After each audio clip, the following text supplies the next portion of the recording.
warahmatullahi wabarakatuh.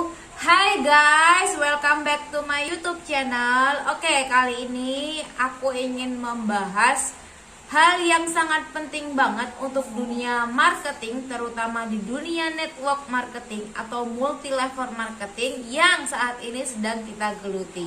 Tonton videonya sampai habis ya. Jangan lupa like, share, dan subscribe.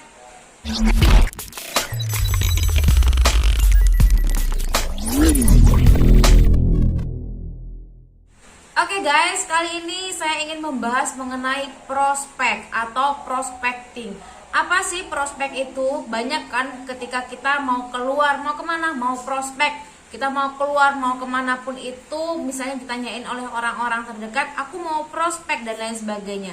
Nah, kalian tahu nggak sih arti prospek itu? Arti prospek itu adalah harapan atau kemungkinan secara garis besar atau kamus besar bahasa Indonesia ya.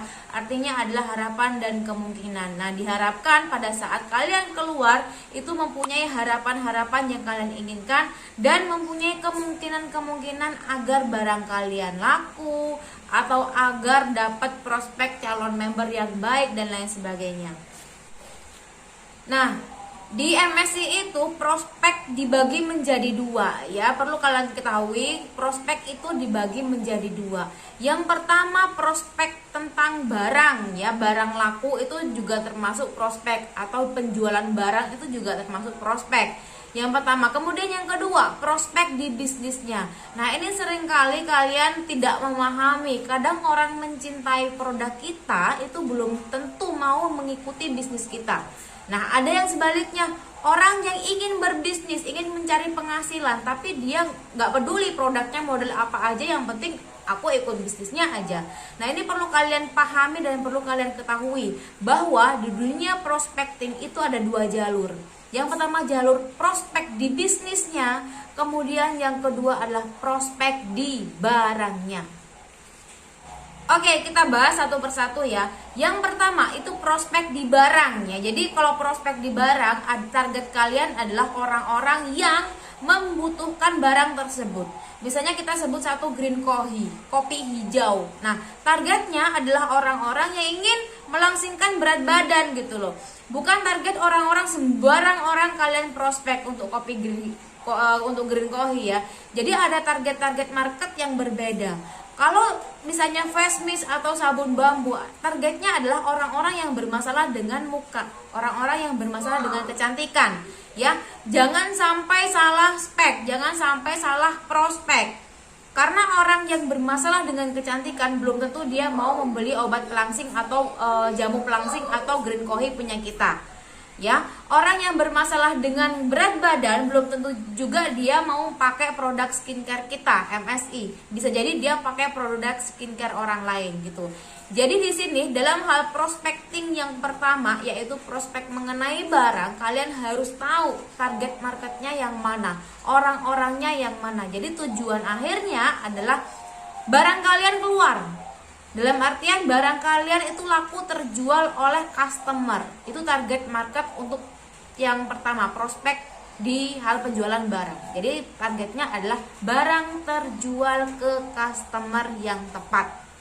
Untuk yang kedua, prospek di bidang bisnisnya.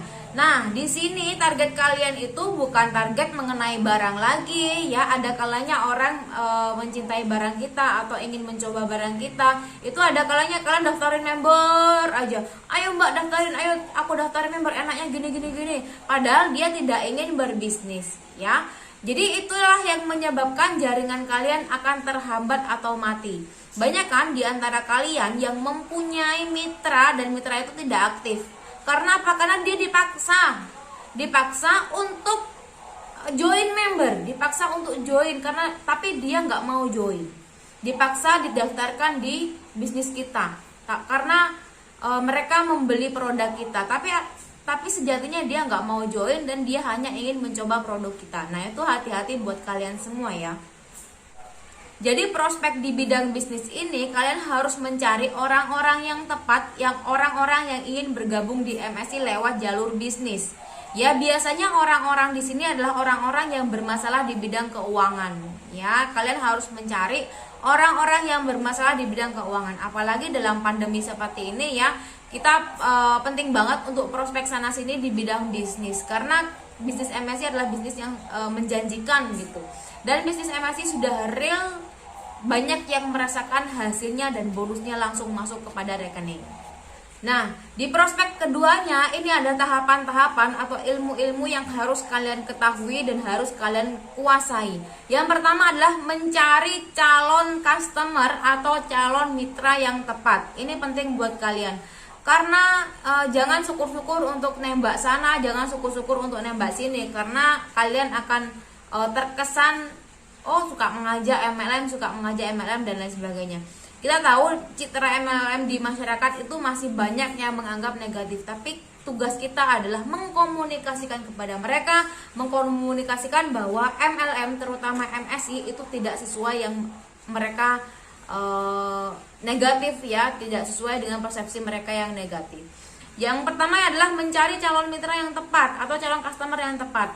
Nah, ini penting banget karena calon mitra yang tepat atau calon customer yang tepat itu sangat mempengaruhi jalan kalian menuju ke depan. Kalau kalian ada di atau mengunjungi calon mitra atau calon customer yang salah, maka waktu Anda akan habis gitu aja gitu loh. Jadi nggak akan ada hasilnya. Nah, di sini penting kalian untuk membuat list orang-orang yang ingin kalian prospek, entah itu prospek barang atau prospek bisnisnya. Jadi buatlah list customer atau list calon mitra ya, list calon mitra entah itu dari teman sekolah atau teman organisasi atau saudara atau teman media sosial dan lain sebagainya. Nah, sekiranya mereka bermasalah dengan keuangan, misalnya kalau misalnya mau ditembak di jalur bisnis, atau mereka bermasalah di bidang berat badan atau yang berhubungan dengan produk kita ya. Kemudian atau mereka bermasalah dengan orang tua, kesehatan orang tua. Nah, itu kita bisa prospek karena barang kita kan juga selain kecantikan ada kesehatan ya. Nah, kita harus membuat list daftar customer entah di bidang penjualan produk atau di bidang bisnis ya. Kemudian yang kedua, kalian harus melakukan komunikasi yang baik. Nah, ini penting banget karena komunikasi itu adalah awalnya interaksi yang baik. Jadi kalau komunikasi kalian lancar, komunikasi kalian bagus, maka mereka akan memandang kita lebih nyaman. Maka mereka menganggap kita itu adalah orang yang pintar, orang yang bisa dipercaya karena komunikasinya kita bagus ya. Jangan lupa untuk melevelisasi dengan calon prospekan kita. Jadi penting banget kalian untuk menyamakan diri dengan orang itu. Jika orang itu adalah orang yang ibu rumah tangga biasa, maka omongan kita atau komunikasi kita harus menyeimbangkan dengan ibu rumah tangga biasa. Atau mereka orang yang berpendidikan atau seorang guru atau dosen dan lain sebagainya, maka apa yang kita komunikasikan harus setara dengan yang mereka komunikasikan ya. Jadi menyamakan frekuensi komunikasi dengan calon member atau calon customer kita. Kemudian yang ketiga, kalian harus membangun hubungan yang baik atau relationship. Jadi ketika kita berkomunikasi dengan orang lain ya, karena kita tahu bisnis kita ini adalah bisnis yang berbasis jaringan ya, bisnis berjenjang dan bisnis dengan manusia. Artinya kita harus punya relasi yang banyak banget untuk kita prospek. Nah, di situ kita harus membangun hubungan yang baik antar orang lain ya, membangun komunikasi yang baik dengan orang lain. Entah itu dengan orang yang belum kita prospek atau orang yang sudah kita prospek. Nah, hubungan yang baik itu bisa dilakukan di media sosial. Misalnya kalian komen ke postingan mereka atau like atau apapun itu. Jadi buatlah hubungan yang baik yang kalian buat sendiri sehingga mereka kepo ke kita, sehingga mereka membalas hubungan yang baik pula kepada kita. Yang selanjutnya di dunia prospecting yang tidak kalah pentingnya adalah kalian harus dapat dipercaya. Nah, ini penting banget ya.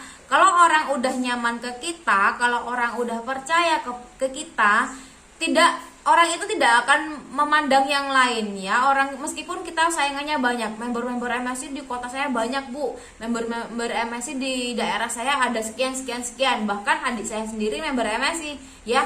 Tapi kepercayaan atau hubungan dengan orang lain itu berbeda-beda. Ada kalanya sama-sama member MSI tapi mereka lebih nyaman ke kita, padahal produk kita lebih mahal ya.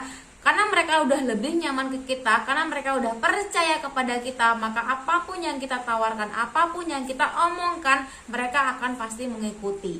Jadi bangunlah kepercayaan antar customer ya. Mereka harus percaya dulu ke kita. Nah, bagaimana mereka harus percaya ke kita? Jadi kitanya juga harus profesional dulu. Kitanya harus kitanya harus membangun personal branding kita, harus membangun diri kita, citra kita yang baik-baik saja ya. Jadi kita harus menjadi orang yang positif, selalu menjadi orang yang positif agar mereka mengikuti aura kita, aura positif.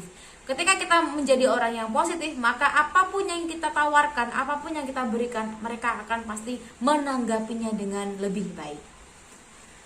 Oke, ini yang terakhir. Setelah tadi kita mencari customer atau calon mitra yang tepat dengan membuat list calon mitra atau list customer. Kemudian yang kedua, melakukan komunikasi yang baik tentu ya. Kemudian yang ketiga, membangun relationship atau hubungan. Dan yang keempat, menjadi orang yang terpercaya atau bisa dipercaya oleh customer. Dan ini yang terakhir ya, langkah akhirnya adalah kalian harus pintar-pintar follow up. Ya, entah itu dalam bidang barang atau follow up produk atau follow up bisnis. Nah, jangan menjual barang atau menawarkan itu jual putus ya. Jadi kita harus membangun hubungan yang dimana kita harus lebih aktif memfollow up mereka. Misalnya mereka sudah membeli produk kita, itu jangan dibiarin, kita kejar terus ya, nyampe mana, bagaimana reaksinya atau keluhannya apa dan lain sebagainya. Dengan begitu mereka akan merasa nyaman kepada kita, dengan begitu mereka akan terbuka kepada kita, dan apapun di luaran sana yang menghalangi, entah persaingan kita banyak banget dan lain sebagainya, tidak akan peduli kalau mereka udah percaya dan nyaman kepada kita ya. Jangan lupa follow up. Oke guys, itu dia langkah-langkah prospecting yang harus kalian kuasai sebelum kalian terjun ke lapangan, entah itu dalam bidang online ataupun offline. Jadi kalian harus bisa memilih dan memilah mana yang prospek yang baik, mana yang prospek yang kurang baik. Jadi di sini ada kualitas, kalian harus pintar-pintar untuk mencari kualitas orang-orang yang ini calon orang sukses atau calon produktif dan lain sebagainya. Terima kasih sudah nonton video ini. Jangan lupa like, share, dan subscribe ya. Wassalamualaikum warahmatullahi wabarakatuh. Bye bye.